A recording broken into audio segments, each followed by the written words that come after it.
1-1 in Miami. Saudi Arabia's lead evaporated in the final 10 minutes, but what a fight it took Uruguay to earn it. Welcome to FairPlay, Football AI Review, and tonight we break down every moment of this gripping Group H opener. Group H was always going to be complex, and this first match day proved exactly that. Saudi Arabia needed a statement result to separate themselves from a group containing Spain, while Uruguay, one of South America's most decorated nations, arrived expecting to control proceedings and launch their campaign with 3 points. The pre-match narrative was impossible to ignore. Saudi Arabia arrived under their new head coach, Georgios Donis, who took charge in late April after replacing Hervé Renard, and this was his first competitive match in the job.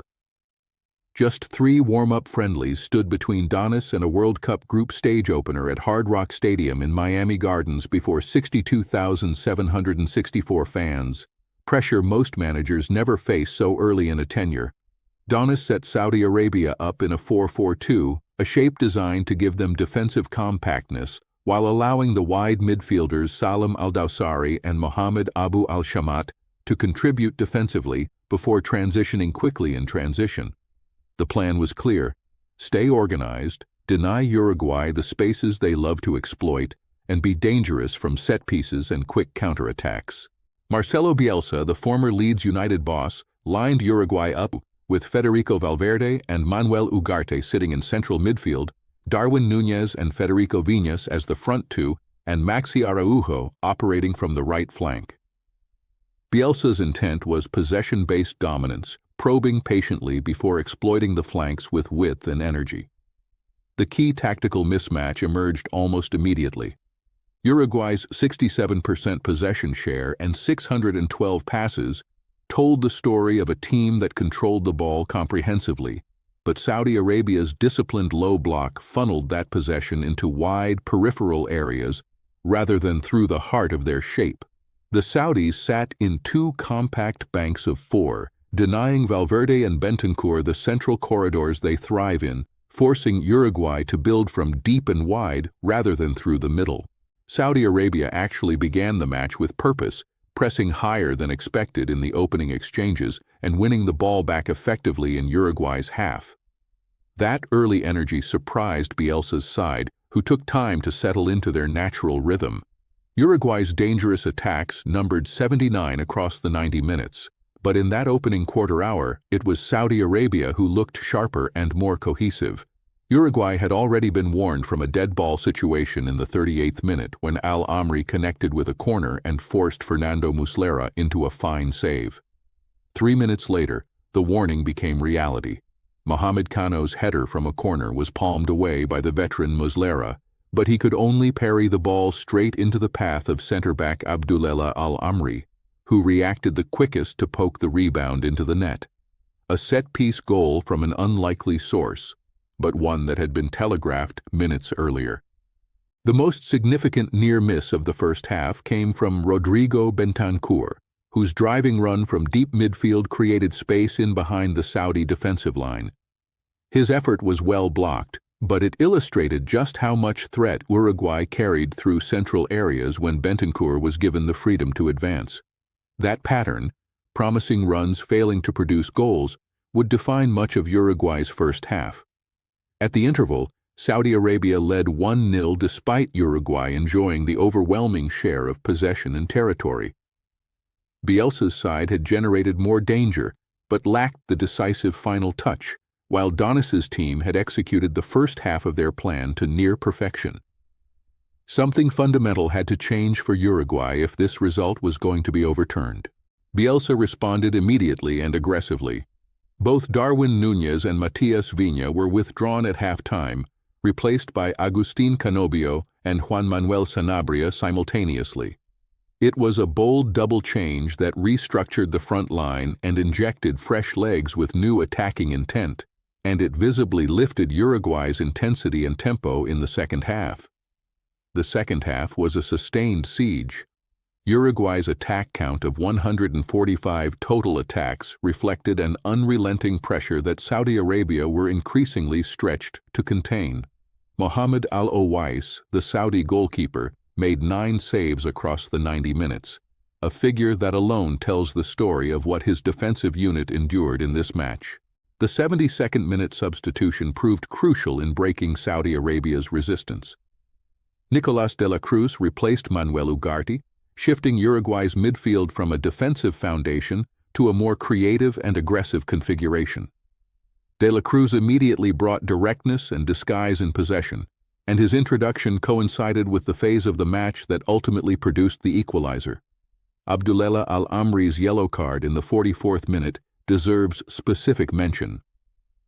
Having scored the opening goal just 3 minutes earlier, Al-Amri was booked for serious foul play on Maxi Araujo, the same player who would later haunt him with the equalizer. It was a reckless challenge from a player who should have known better given his booking would carry consequences throughout the second half. The decisive equalizer arrived in the 80th minute and it mirrored the Saudi goal in its origins. Federico Viñas directed a downward header toward goal from a set-piece delivery, and Alois produced a sharp reaction save, but just as Muslera had failed to hold Cano's header in the first half, Alois could only parry the ball into the path of Maxi Araujo. The Uruguayan midfielder swept it home from a tight angle, leveling the scores and completing a mirror image of how Saudi Arabia had scored. The 63rd minute saw Nasser Al-Dawsari introduced in place of Musab Al-Juwair, as Saudi Arabia sought to control the game through midfield rather than purely defend. It did not significantly alter their shape, but it gave Donis a fresh set of legs on the right side of his midfield at a point when the pressure was beginning to intensify considerably. The possession and passing statistics are worth examining carefully because they could easily mislead. Uruguay completed 540 accurate passes with 88% accuracy to Saudi Arabia's 73% and 236 accurate passes. That dominance was real. But Saudi Arabia's 33% possession was entirely by design, not by misfortune. They chose to sit deep and counter, and for 80 minutes it was working. The attacking threat statistics make sobering reading for Saudi Arabia's coaching staff. Uruguay generated an expected goals figure of 1.82 to Saudi Arabia's 0.8. Uruguay registered 27 shots in total, 10 on target, with 16 inside the box. Saudi Arabia managed just 7 shots, 3 on target. The Saudis had no business being ahead for as long as they were. The numbers were simply against them. Defensively, Saudi Arabia's performance was genuinely outstanding for large stretches. 11 tackles completed, 7 shots blocked by outfield players, and Alois making 9 saves. The back four, Abdulhamid, Al-Amri, Hassan Al-Tambakti, and Moteb Al-Harbi, largely held their shape under sustained aerial and wide pressure. The fact that Uruguay hit the woodwork once and still only scored once speaks to both Alois's excellence and Uruguay's profligacy in the final third. The standout performer for Saudi Arabia was unquestionably Mohamed Alois. 9 saves in a World Cup match is an extraordinary individual performance. He was the primary reason Saudi Arabia held their lead for as long as they did. Federico Valverde, with 43 passes and 3 shots, offered more than anyone else in terms of creative and progressive output for the Uruguayans, generating genuine threat from midfield on multiple occasions throughout the game. Maxi Araujo was the player who produced the decisive moment from the Uruguay bench. His equalizer made him the first Uruguayan to score on his World Cup debut since Diego Forlán achieved the same against Senegal back in 2002. Extraordinary company for the young midfielder to find himself in after coming up big at the critical moment of the match. The player whose performance fell below expectation was Darwin Núñez. Named in the starting lineup, the Liverpool forward contributed little in the opening 45 minutes and was hauled off at half-time, the most telling verdict a manager can give. Whether that was fatigue, fitness, or simply a poor night, it was a significant disappointment given Uruguay's need for a clinical edge. Tactically, Donis got most things right in his competitive debut. The defensive organization was genuine and well-drilled. Bielsa's double substitution at halftime was the correct call and ultimately changed the game. But his failure to unlock a stubborn Saudi shape for 80 minutes, before relying on a set-piece rebound raised questions about Uruguay's ability to break down disciplined defenses through open play alone. This head-to-head has minimal history to draw from, but it is worth noting that when these sides last met in 2018, Uruguay won comfortably. This result, a draw contested vigorously and earned through resilience and late pressure, suggests the gap between these nations has narrowed considerably over 8 years. Saudi Arabia now have a justified belief that they can compete at this level. Saudi Arabia arrived in Miami with a recent form record of 2 wins, 2 draws, and 1 loss in their previous 5 games. The confidence from their Asia qualifying campaign was evident in the organization and focus they showed under their new manager, and the tactical discipline suggests Donis has quickly instilled clear and coherent principles. Uruguay came into this tournament having drawn with Chile, beaten Peru 3-0, and Venezuela 2-0, before losing 2-0 to Paraguay. That inconsistency was mirrored here, moments of genuine quality alongside a frustrating inability to kill off the game earlier when their possession dominance was at its peak. In Group H, all 4 sides now sit on 1 point after the first round.